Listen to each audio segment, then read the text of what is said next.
Most people only have one car crash in their life, and I also feel that most people will only need to book a funeral singer once in their life. Look at me, I'm as helpless as a kitten. Today I just wanted to share with you the simple process of what it takes to book as a funeral singer. Some of you might be curious, some of you might not know what the process is, and that is totally normal and fine. I want to assure you that it's a simple process and it's not hard. We're humans. As a funeral singer, we want to be there, we want to support you as much as we can. So it's cool, it's chill. Now, it depends on what process you're going about the funeral itself. Your coordinator, your organizer, your celebrant will probably know a funeral singer or funeral musicians. So you can always ask them. The other option is always Google, or to ask on Facebook groups where to find them. And sometimes there are agencies in the city that you're in, or the town, or wherever you are, that will be able to provide a service because they have multiple singers on their roster. Most solo independent funeral singers will tailor their service, so tailor the songs. Some will learn them last minute. I learn things last minute if needed, because often we get 5 days to maybe 8 days notice for a gig. And of course we have a list, and we share that list with everybody who might be interested in it. And then we finalize the songs for the service, for the ceremony, together. Sometimes that's with the coordinator, sometimes they can act on your behalf, or sometimes that's with the family. I like both. The coordinators usually do all the talking, and sometimes it just feels like I'm getting booked for any gig. They tell me what songs they want, they tell me what songs the family have asked for, and I rock up and do them. With the family though, I like to take a more tailored approach. I like to fill the gaps that I think that they don't know about. Because what can happen is they like the idea of a song, but the song itself isn't quite appropriate, or they want the vibe of a certain song. And so my knowledge comes into play there, and I can suggest, if you like Ave Maria, but Ave Maria you want to keep reserved for weddings, why don't you do Panis Angelicus? Or why don't you do Domine Deum, or one of the other sort of more classical, same genre, same period, but you won't have to attach that song with the memory of the service. I've had some mothers of the brides refuse to allow Ave Maria at a wedding because it's been played at a funeral of one of their loved ones. So song association can be important there, which is why it's great to have alternative song ideas, and that's what I'm for. I'm not just there to sing, I'm there to be the encyclopedia, the library of music that could be used. The basic rundown of a service musically is there might be some people arriving music. So most people sort of arrive 10 minutes before things are meant to start. And so that can either be live or pre-recorded. And sometimes the coordinator or organizer will already have that music, so live music isn't required. But if you want live music, request it. Then there's an entrance song usually. This could be either the family entering, or the celebrant entering, or the casket entering. Then usually there's some talking, beautiful memory sharing, beautiful story sharing, cute things, funny things, really great stuff.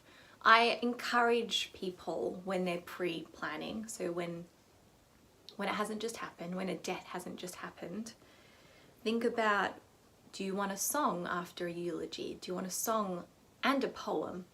Do you want to match things?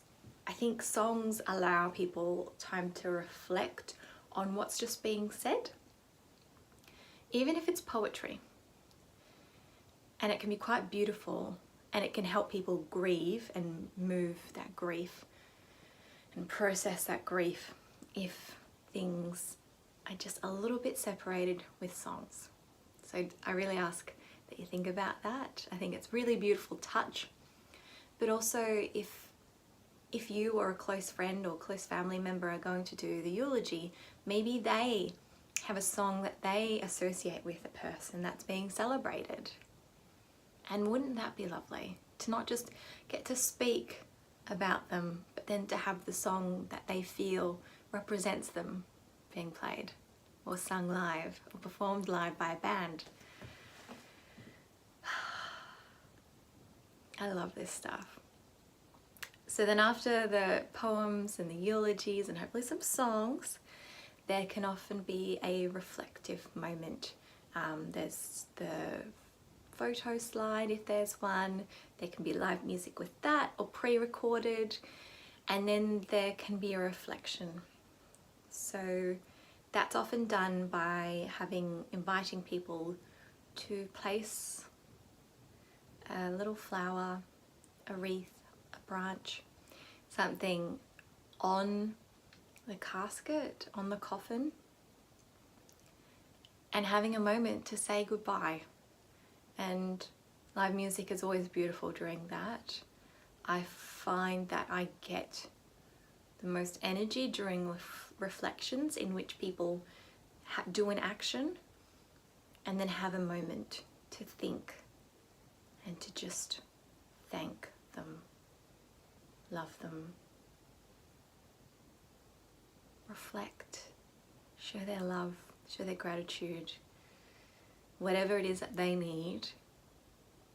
That energy, it's beautiful, it's still, it's peaceful. Yes, it is emotionally turbulent, but there is something about that that can be really captured in live music, enhanced by live music. And I feel like sometimes the right song can stabilize everybody and give everybody a sense of purpose in their reflective moment with that little piece of wattle or that palm branch or whatever the choice is. Could be a mushroom. Who knows? I have yet to see that. After the reflection, sometimes there might be another reflection where people sit and they reflect in silence by themselves with others. That can also be a really beautiful thing to do too. Now often after that moment, there just needs to be a few little things to wrap up, invitations for the wake afterwards or what's happening, if it's a whole weekend thing, what's happening on the weekend, and then people leaving. I always feel it's important to remind everybody that their life was beautiful, their life was heroic, their life was purposeful, their life was loving. Whatever about their life means something, to just reinforce it and to know that they've touched people. I mean, you just have to look amongst the guests to see who they've touched, and that's beautiful too. Then people will tend to leave once invited to leave. The ceremony service will be closed, and sometimes the coffin casket goes out first. Sometimes it doesn't. Depends on your religion, depends on what you want. And music accompanies that. Music accompanies everyone or anyone leaving. And sometimes there is even music outside and people are invited to sing along. That is a general process of booking a funeral singer, what they provide during the service, or what I provide. Can't speak for everyone. It's just like booking any musician. Not that most people book musicians, but you inquire, you ask them if they're available. If they're available, then you tell them what you want, where it is, the details, what time the service starts, and if they're forward thinking and proactive, they'll give you all the details about their process. So when people tell me, oh, the service is at 10 a.m, I'll say, okay, I'll be there at 9:30, and then you can talk about logistics like equipment if that's required.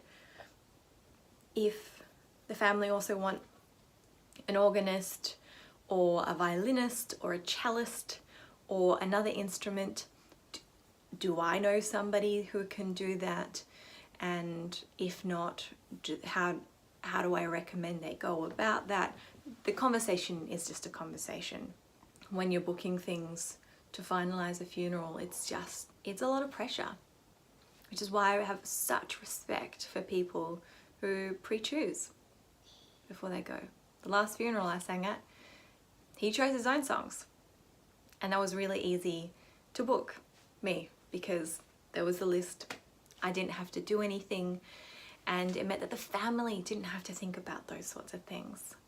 If you're a bit curious about how to pick your own funeral songs, I have a freebie called Farewell Your Favorite Hits.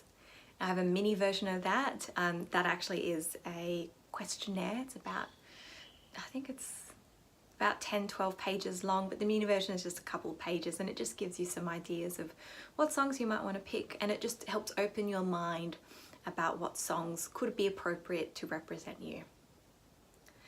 If you want to talk money about booking a funeral singer, in Australia the rate is usually between $250 and $500. Organists charge their own fee, and they can vary as well.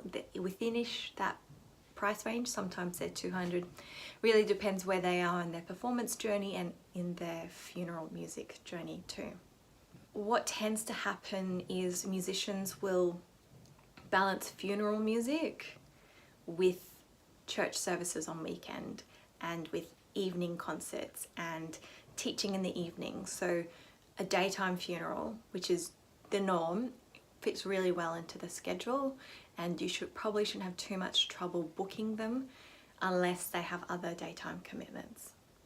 I used to work with an organist in Melbourne, and she taught Italian 2 days of the week, so I knew, she wasn't available Thursday, Fridays or something like that, but she would be booked the other days, which was very good. If you have any more questions about how to book a funeral singer, what things you need to know before contacting them, some other weird things that you might want to know as well, leave a comment if that's a bit for you. Send me an email, send me a message. Instagram, I'm Phoebe_DeClercq, or Poignant Funeral Music on Instagram. Yeah, send me a message. I'd love to chat. I'm really passionate about pre-planning music, because music really does capture who we are and how we feel about things, and I think it'd make grief and funerals and end-of-life things so much more beautiful, heartfelt, more meaningful, more purposeful if music actually represented who we are, rather than the top 20 funeral songs. Bye for now, and have a great week.